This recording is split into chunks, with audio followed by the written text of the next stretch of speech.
I was in my senior year in college when 9/11 happened in the United States, which was a big event for the US and also for the world. And that was what shook my reality of my small bubble of a world, where I realized there are people in other countries who are very angry or who are using religion to promote a certain cause. And I started talking with friends of mine just generally about ethics and social justice for the first time in a way that I felt related to my life a little bit more.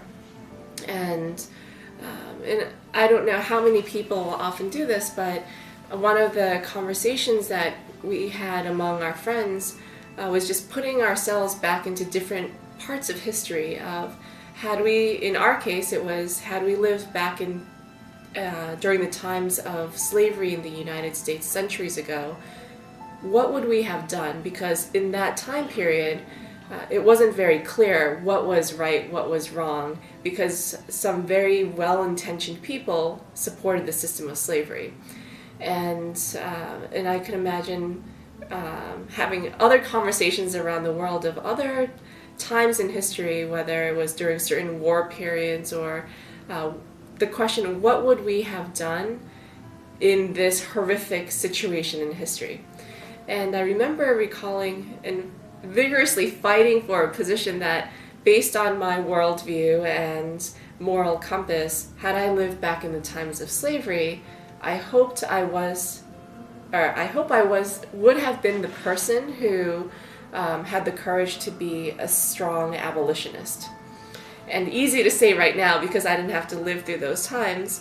And a few days later, eerily enough, I opened up a local newspaper, read an article about a police investigation into a massage parlor that had forced 6 young women from Asia into prostitution. And this was about less than 2 miles from where I was living at the time.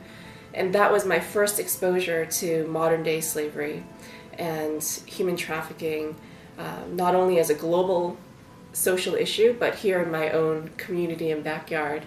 So that was the calling for me of, yes, very easy to say, if I lived back then, here's what I would have done. And oh my goodness, this is a problem in the current day. There's no choice but to work on this issue. And so that was my first introduction and an awakening experience and call to take action to fight against modern-day slavery. To be honest, I think it started very ego-based on myself because when I read that newspaper article, those 6 young women who were trafficked were from South Korea. I was born in South Korea. They were all right around my age, early 20s, and I felt had my own life circumstances been different, I could have been vulnerable to that. So on the one hand, I say ego-based because it was in my own self-interest that I started becoming very curious of what is this issue. But on the positive side, that's where the empathy comes in of once we realize that once I realized that this type of violence could happen to anyone, not someone out there in some other country, but it really could have happened to anyone, including myself. That's when I started researching a little bit more. And it was just simply curiosity of, I can't believe this is happening here, so how big of a problem is this? And that's when I learned human trafficking is the 2nd largest and fastest growing criminal industry in the world. And I remember here I was on the verge of graduating from an Ivy League institution, and I didn't even know that the fastest growing criminal industry even existed. I went to my professors and asked, did you know that this is a problem? They didn't know. I went to my other very intelligent friends. They didn't know. And so I felt if some of the most socially aware people didn't know that this problem existed. Something is wrong. And so it was just gathering students, and it was simply starting to research of where is this a problem, how is it manifesting itself all around the world, but particularly in our own community, so we can take responsibility as community citizens. Final semester of my years in college, I convinced two of my professors to support a group of students conducting research.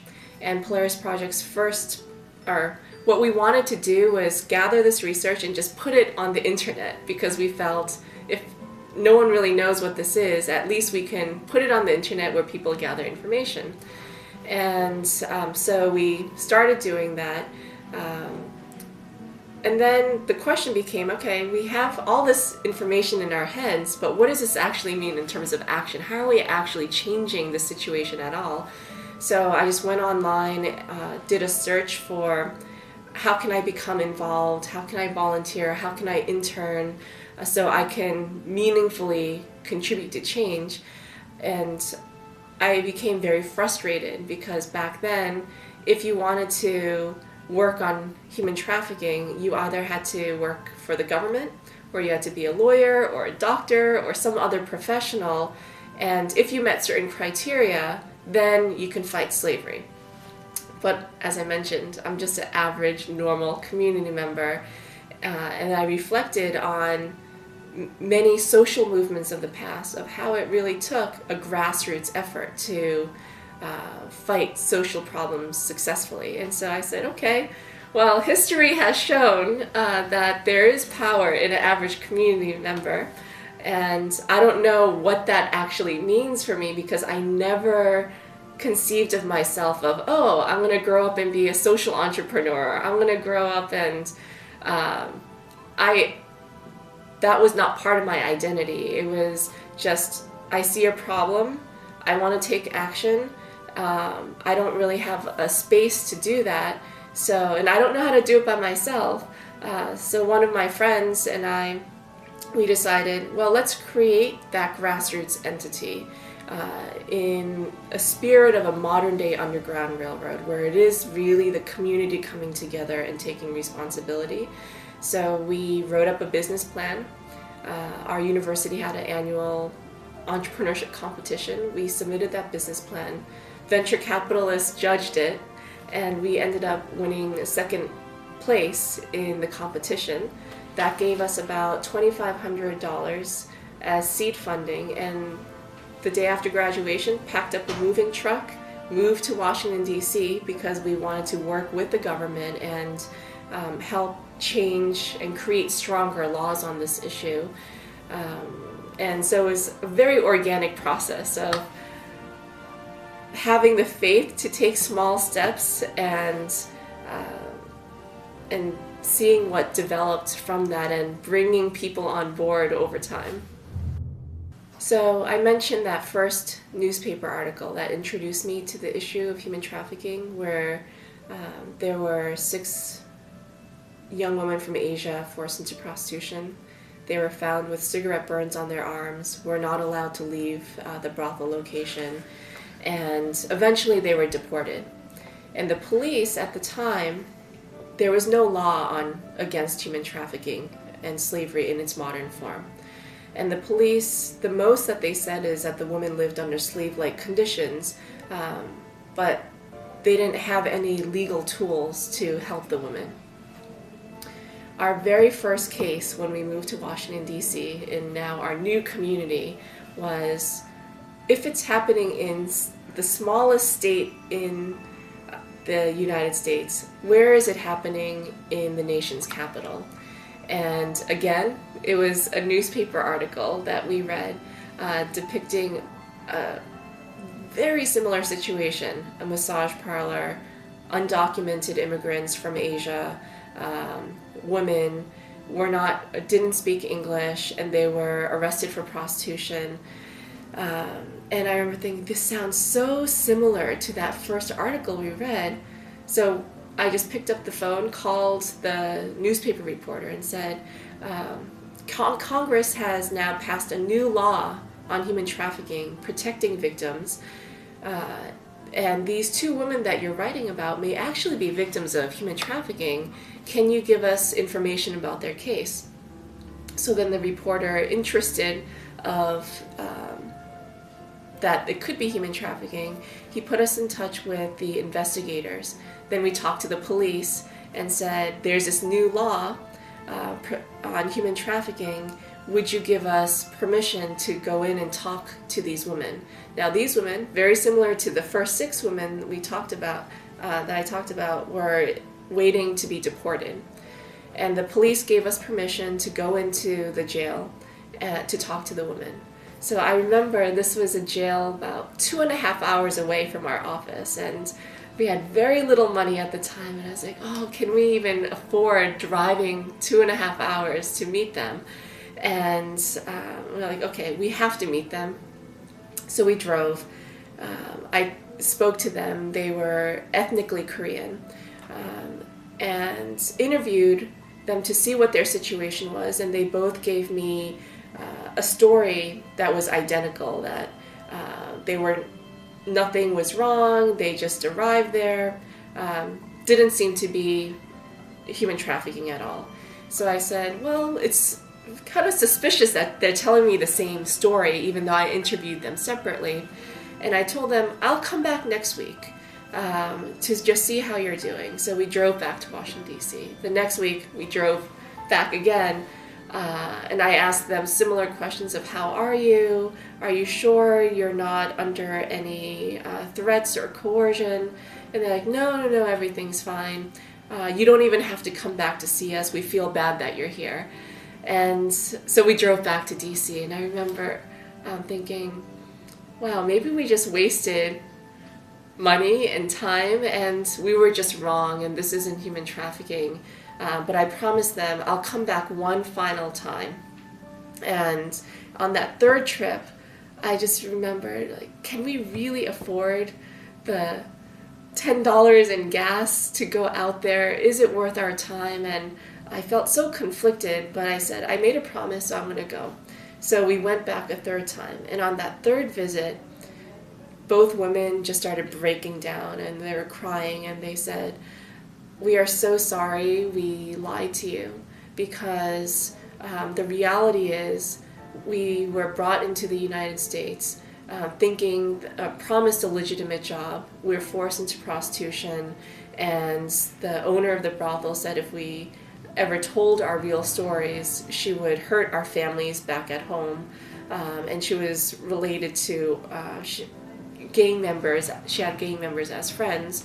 And she said, if we ever got arrested, here's a story to tell anyone that's asking you questions, and then I'll come and help you. And then the women were saying, the only one who's helping us right now is you, and the owner has mistreated us, we're scared of her, and she's lied to us, and she's made us lie to you. And so at that point, they were saying, it's because we felt that you cared enough of us as human beings. And this was the first time since we've come to the country that we felt like human beings.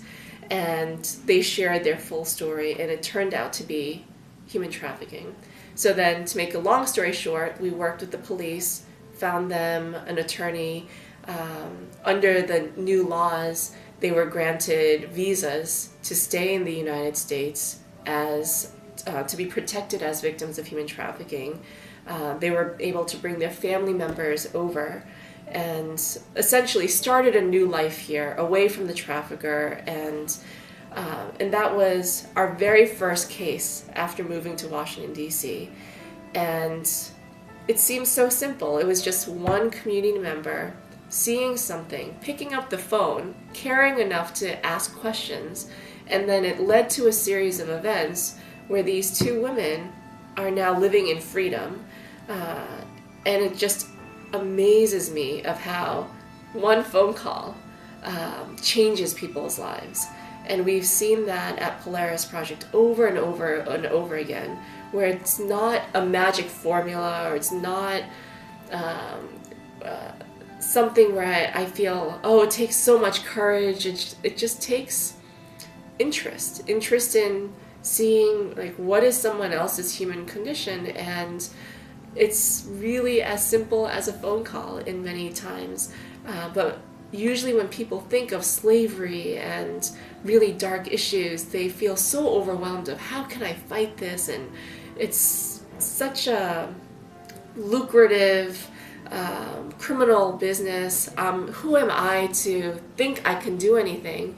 But what we learned in that very first case is it just takes curiosity and willing to put your life into someone else's life, and then things will organically develop from there. And that's one of the main principles that we've used throughout all our programs in trying to help other people change their own lives. And that's so very simple, yet rare. But over time, more and more people, as you're seeing how one person can make a difference, if one person can make that much of a difference, what I'm inspired by is when a community comes together and the type of changes that can happen just exponentially grows in scale. And that, I think that is the beauty, because in many ways it is simple for one person, much more complicated for a group of diverse people to come together, but when it happens, I think that's when the magic happens. And I feel very inspired by what happens every day. Slavery affects every single country. It doesn't matter what the economy looks like in the countries. Every single country in the world where there are human beings, there's a problem of human trafficking, because now we live in such a globalized world and globalized economy that it's easier to not only move things across borders, but people across borders. What it looks like in scale is there are estimates of about 27 million people in slavery today, which is more than the number of people enslaved during the transatlantic slavery period centuries ago. And again, I think it's because countries are connected more. And the face of slavery ranges across the board. So the two primary types are labor slavery. So people, and this goes beyond exploited labor, it's slave labor in the agricultural industries or mining or garment factories, domestic servitude cases of individual homes. And so we see a wide variety of slavery in labor markets. Then there's sexual slavery and sex trafficking, and again there, in almost every single commercial sex market, there are other forms of slavery, of women and children being sold as brides, child trafficking through baby adoption rackets. In some countries, their laws define human or include organ trafficking within human trafficking because it's part of a human body. And so there's a wide range, and the cruel part of all of this is understanding, okay, we live in a globalized economy, but how can this possibly happen to victimizing human beings, because we're human and not commodities? But the way the traffickers do what they do is by dehumanizing the people that they're victimizing. And what we find across cultures is human traffickers prey on vulnerability. So sometimes the vulnerability is poverty or lack of education or someone desiring a job, but oftentimes, and all of those desires to have a better life, that's a very natural human desire to have, and all of us have it, to have a better life. But traffickers also, especially with sex trafficking, what they exploit is the human desire for family, for love, for community, for relationships. And what we find across the board is whether I'm talking with a woman from victim from Asia or Latin America or the United States, the traffickers use family terms to control and normalize the situation for the victims. So in the United States, American sex traffickers make the victims call them daddy. And in some of the Latin American cases we've had, they have the victims call them padrote or padre. In the Asian networks, the victims call the controllers aunt, brother, sister, uncle. And it fascinates me because many of these victims are looking, or people who end up becoming victimized are looking for either relationships and romantic love. So one of the universal recruitment schemes we see around the world is what's called the lover boy scheme, of a man goes in and wines and dines a woman. She might be a highly educated woman from Eastern Europe, or a woman impoverished in a rural Mexican village, and say, oh, let's come with me, let's build a new life in the United States, and end up forcing the woman into prostitution, using that as an initial recruitment scheme. Or they'll use values around family.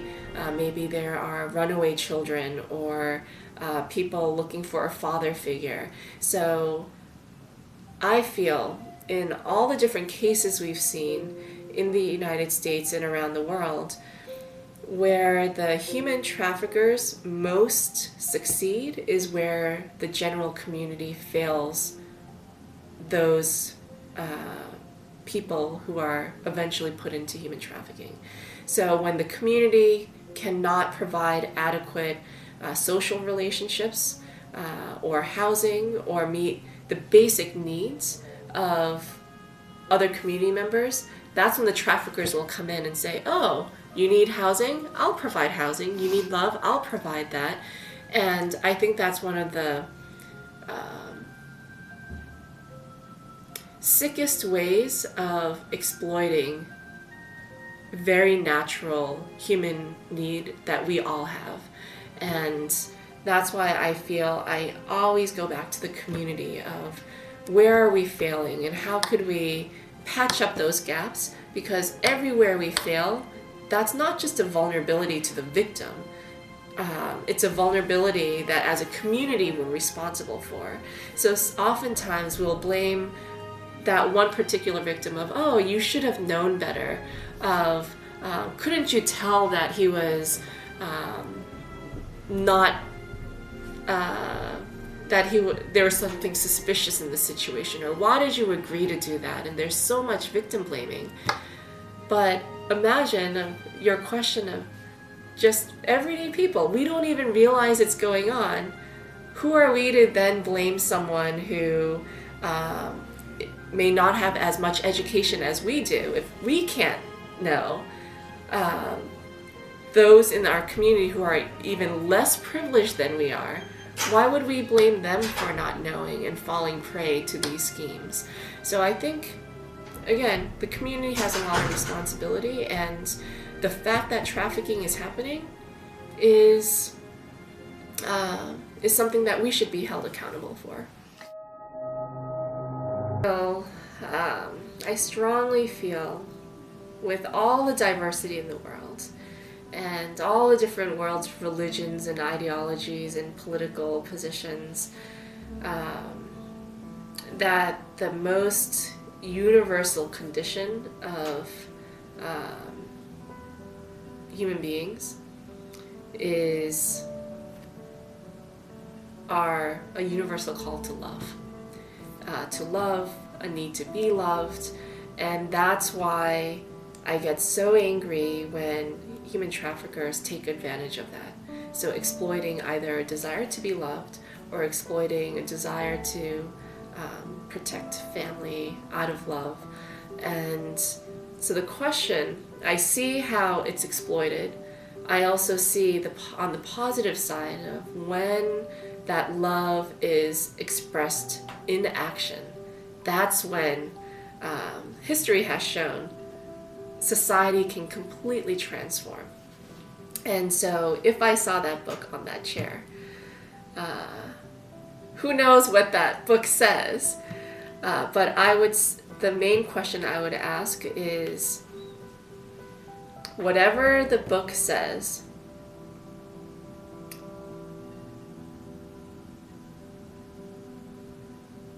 is it a message of love? And if I had to distill just one simple question, that's what it would be. Because if the book can answer back to me and say, yes, this is everything, whether it's just one sentence in the book or entire 1,000 pages, if it can be distilled into, yes, the message here is to love others and to love yourself, I would see that as universal truth. Even though the global anti-trafficking field is right around 10 years old, we're still a very young social movement, but we've already seen progress in many countries. And I think there's so much more to go, but for example, at the beginning, we just started with the questions of who are the victims, and the most effective ways of answering that question is going to where the potential victims are. What we realize is, as community members, if men can find out where to purchase commercial sex, that means anyone can find out where to do it. So we've had in the United States sex trafficking operations being advertised through the Washington Post, which is a major newspaper, through online venues such as Craigslist that people use every day to buy furniture or sell things.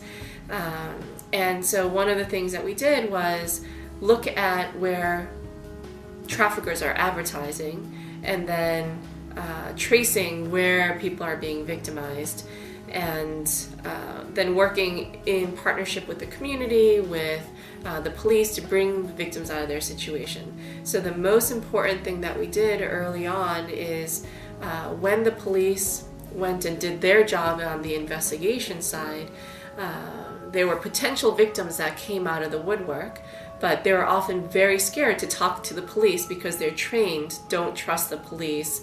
You might get deported or arrested or whatever it might be. And we came in as a service provider and not as the government or immigration, to build relationships with the women and children. And again, it goes back to how do you build trust at a fundamental human level? And we showed that we actually cared about them as human beings, and we weren't treating them in this clinical, I am a service provider and you are my client. It was just very human, one-on-one, of how I would treat this person if she were my sister or cousin, a friend. And through this relationship, it enabled the police to do their job on the investigation, and helped us to then safely find and extract victims out of their situations. And that partnership, what happened in Washington, D.C. is that the prosecution levels tripled, or the success of prosecutions tripled against the human traffickers because of this law enforcement and community partnership. So it was kind of win-win for everyone. And then what we did through that was we built up the early cases and then just formalized the relationships into a task force. So there's now infrastructure and protocols so that anytime any type of slavery case came in, people would know what their roles and responsibilities were, and we'd all collectively go in and help. Of course, it helps before having that to have laws on the books And Polaris Project, we helped pass 3 bills through U.S. Congress at the federal level. And we've worked in over 30 states to strengthen local laws on human trafficking. And we're constantly improving all the laws as we learn more about what's happening in these cases. The other thing I'll mention is the most effective way we've been able to reach out to victims of trafficking, 2 ways. One is working with the survivors of trafficking coming out of their situation, and then just asking them simply, what would be effective ways of reaching out to other people in your situation? So engaging them in the process of, sometimes they may be able to publicly speak out using their own stories to help other people, but sometimes they don't want that public spotlight, but at least in the background, they could use their experiences to help the community find out where other people are being victimized. So that's been very helpful. And generally speaking, again, the power of the grassroots community, because it's the neighbors and the local business owners and people whose eyes and ears are at the street level, who know what's going on, or if something is suspicious, they just may not necessarily have the lens for trafficking yet. So we do a lot of training of first responders. So we train in police academies, at hospitals, teachers, and other community members to train them on what are the common signs. Because once someone is trained, it almost seems like they put on a different pair of glasses and sometimes see trafficking everywhere. So one story, I remember going in and training our organization trained teachers in an after-school program. And right after the training, we got a phone call on our hotline from a teacher, and she said, "I just received this training on human trafficking, and I don't know if there's actual trafficking happening, but here's my situation." And then what she explained was, 2 of my students, they're both teenage girls from Mexico. They're in my class, but one day all of a sudden they disappeared for 2 weeks. Then they came back, and I realized they were different. Their personalities had changed. They weren't talking. They were very withdrawn. And I was concerned. I thought something happened. And then they disappeared again for 2 weeks. Eventually what we found out was that these 2 girls were being trafficked in an underground Latino residential brothel network 3 states away. And this one teacher, by getting training and just wondering, is something happening, she helped to open a federal investigation where within a week of her phone call, we coordinated with the police, who then found these 2 girls and some other women and children 3 states away in an underground brothel, brought them out of the situation, and started a case against the trafficker. And that's because it was a phone call from a teacher who recognized something is wrong. Maybe it's trafficking, maybe it's not, but I need to find out and see if I can help. And we've had so many of those types of calls across over time, and it's so interesting because at the beginning of our work, so much of it was top down. And when it was top down, we looked at the numbers of victims being identified. The U.S. government at the time was identifying on average around 400 victims of trafficking per year. One of the things that Polaris Project did was build on top of our experience working cases and building stronger policy, and we partnered with the government to run a 24-hour national hotline in multiple languages. And just by the nature of having a hotline and having a place where community members can call, what ended up happening is over a 3-year period, we were able to identify 4,000 victims of trafficking. So imagine going from 400 victims to 4,000 victims, And the more calls come in, the more victims become identified. And that's when we can scale out our impact. And the second thing is work with policymakers to have stronger laws, and law enforcement to then enforce those laws. And then finally, at the end of the day, I'm a firm believer that when it comes back, when the grassroots community is empowered to take action, that the first stage is raising awareness, and the second stage is, okay, if you see something, giving them an outlet to take action. That is when we get the most traction in fighting against a social problem. Because the reason traffickers succeed is they count on the community to believe two things. One, there's no problem. And two, even if they recognize there's a problem, they can't do anything about it. And so we see our role as breaking down those barriers as ways of fighting the traffickers' control and profit over how violent they are against other human beings. And again, it's very simple to break that. And we've proven how to do it. We just have to do it more. There isn't any love without any action.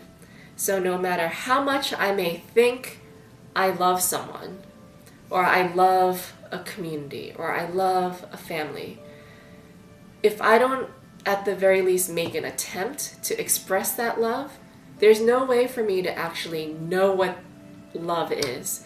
And so my love strategy is recognizing that it's a goal I'm always trying to grasp at. And while I don't know what the actual path is, I have to at least take steps in implementing of what I think might be loving in that moment. And sometimes I may be wrong and think back and say, no, that actually wasn't love. But at least that will teach me this isn't love. Or I'll do something else that will surprise me and say, I've never done this before. But what I'm learning is this is a little bit closer to what love is like. And so my love strategy, recognizing that I don't know all of its characteristics, I desire to know it, and the only way for me to go about experiencing it is to take action. And I think that's easier said and done when it's a matter of loving someone right in front of us. So if there's someone here in this chair who looks very sick or looks very hungry, and I can say, okay, I think what love is I'll take this person to the hospital or give this person some food, that's easier action. And then it teaches me a very simple, a baseline of what love is, because it's easy to do. Something harder is when it's a stranger that you don't even see. You know that person exists somewhere out there in the world, but it's not real in front of you yet. And I think it's harder to practice love and to have a strategy for love when you can't see the person right in front of you. And so in all of my ideals for love, my strategy would be practice this type of love as much as I can whenever there's someone in front of me, but always push myself to figure out what is love to a stranger far away, or in a situation that I conceptually understand it exists, but I can't fully comprehend it. And I think that is a type of love that will stretch us as human beings. And my hope is that people will challenge themselves, but it's very much an individual decision to love or not in either situation. And And I believe it takes so much more courage to love in that second way, when you don't see the need always in front of you. I've had this experience many times, and each time it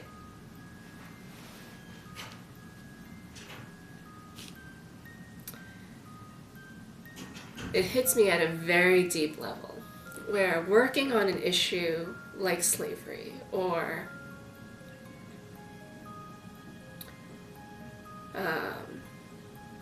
anything related to violence or the darkness of humanity, I think what I would hope for everyone is have the courage to venture into that darkness. Because remember when I mentioned in my awakening experience, I lived in a very small protected world where I had an understanding of good and evil and what's right and what's wrong, and of course reality isn't as straightforward as that all the time. But what I see in a lot of people is even a fear to step into that darkness, to want to even understand what's happening, because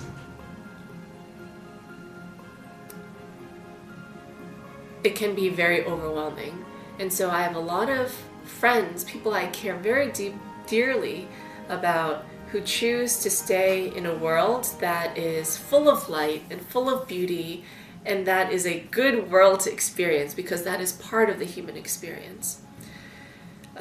But I would hope that everyone at some point will actively step into the suffering experience in the world, because that's also part of our reality. But not just step into the world, but I think one of the most beautiful human experiences is when there are so many survivors of trafficking and slavery I've had the opportunity to meet.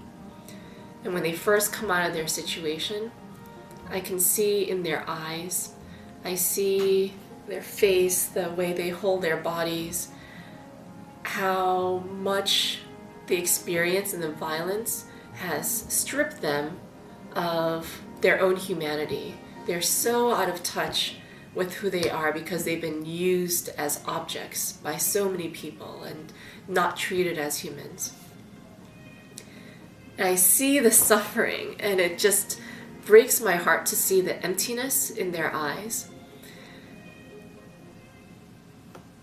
And then on the flip side, by engaging in life with them, by living life with them, treating them as human beings. And it doesn't take that much effort. It's, again, just seeds of love, of caring about someone as a human being and showing it.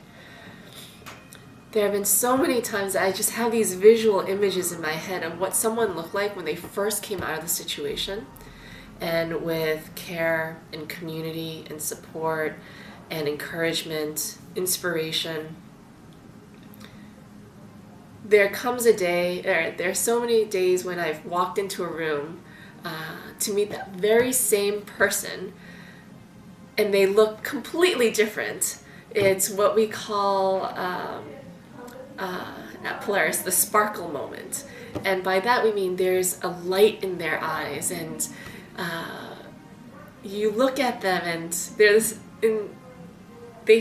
the same actual human being, but they've seemed to be almost physically transformed because there's so much more spirit and life and love. And the reason why I would encourage people to step into the darkness and to practice what love is like is because it makes it so clear, just in looking at one human being, how life can be transformed when someone chooses to step out and act and create an act of love, which takes courage.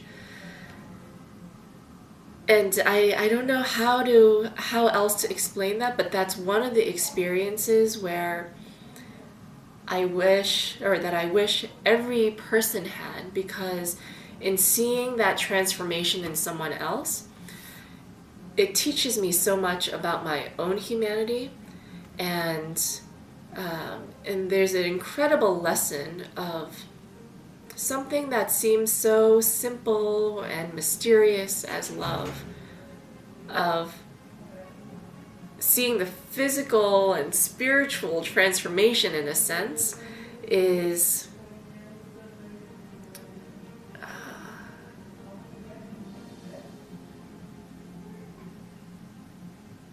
it's very inspiring, because once you see it in one person, you want every other human being who's suffering to experience that.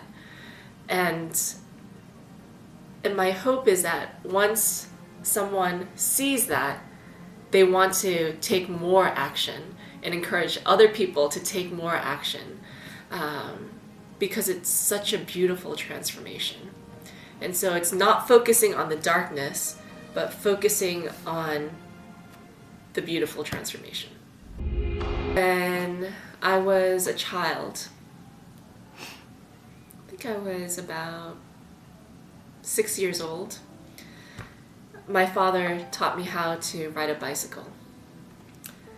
And I remember very vividly, I was wearing a white and blue polka dot dress, and my father had purchased a bicycle with training wheels, and I was so nervous, and I knew that all that bike had to offer of riding around the neighborhood and having the winds blow through my hairs and going downhill, and I've seen older kids do that. So I was really excited but very anxious of learning to ride a bike. And I remember the first thing I did was, even though the bicycle had training wheels, I set the bike against a big rock. I climbed on the rock to then climb onto the seats. And my father pushed the bicycle with me, with the training wheels, with his extra support, with everything. And I was still so nervous, even with all of that support. Although it was fail-proof, I was still nervous. And then it got to the stage where my father took off his training wheels, and he was still supporting me by holding the seat, and I was gaining a little bit more independence, but I didn't want him to let go of the seat. And then one day, what I was looking forward to the most, of going downhill, exhilarating and frightening at the same time, I was like, okay, I think I'm not ready for it. And my father, with his hands on the seat, brought me down and was like, you're still there, right? And just checking back behind me. And then I just got so excited in the moment of, oh, I'm riding down a hill. And that's when he let go. And I didn't know he let go. And there was a sense of freedom. And then the moment I realized he let go, I started panicking, and where is my protection? And but then as I gained momentum going down the hill, I was pedaling faster and faster and faster, and learned to gain my balance. And so as I'm telling this story, I suppose the reason why it came to mind in trying to define hope is that hope is based on a desire to experience freedom, or a desire to experience something that we look forward to, but don't necessarily know whether we can actually achieve. And but like love, hope is most powerful when it's active. And so there are these different stages of us going on the boulder and trying to do things safely, and as we gain a little bit more experience, taking a little bit more risk and a little bit more experience, even more risk, and building up courage over time to the point where maybe there's a moment where we lose ourselves in that moment of possibility, and we become so excited about whatever it is that we hope for that we lose a sense of ourselves and we just become the moment. And it's this mixture of the fear still exists in our heads because, but it's a little bit more buried than before, and just gets us a little bit more closer to whatever it is that we're striving for. And I think that's what comes to mind, of having enough early support to develop the experience that something is possible, and that bigger things could be possible, and even bigger things could be possible. I've been privileged to have access to a lot of education, and I enjoy learning, and I've been through many different educational systems and programs where they try to teach you, or schools try to instill in you different skills. So basic skills like reading and math and awareness of the world, and leadership skills or technical skills or whatever it might be. And I feel one of the things that's missing in formal education, perhaps because maybe there's a reliance on family or informal education or general societal education to teach this, is teaching a person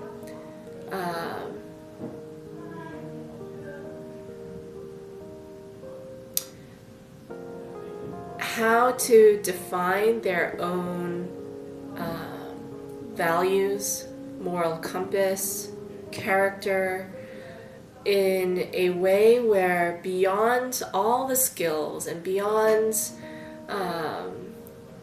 all that higher education has to teach someone, all of that is important. On top of that, though, at the very basic level of giving each person an opportunity to actually consciously think through, what is it that I value in this world? What is it that I'm going to use as a blueprint for my life? And then I'll use the skills and everything else that I learned in other parts of education to do that. But I feel that formal education can do more to help children at an early age develop their own sense of, what are my values? How do I want to consciously live my life? Because in those ways, I feel if people are taught that from an early age, and that's reinforced throughout an educational system, it can have a powerful impact in the world. Because someone may choose to go out into different professions, whether it's private sector or government sector or the third sector. But if they do that with knowing what their specific individual purpose is and being grounded in the values that they've set out for themselves, it helps each person to be authentic to his or her own identity in a way where it'll make their work even more impactful to broader society, and also prevent the type of leadership failures we've seen around the world that creates or facilitates various social problems. And I wonder if the leaders of today, or whether the leadership is defined as formal leadership or just informal leadership on a day-to-day basis, if everyone woke up every morning and said, okay, these are my values, and they work through their day and say, well, I have to make this decision, and rather than being swayed by all sorts of other factors, they're constantly reminded of that purpose, I think the world would look very different today than it actually does.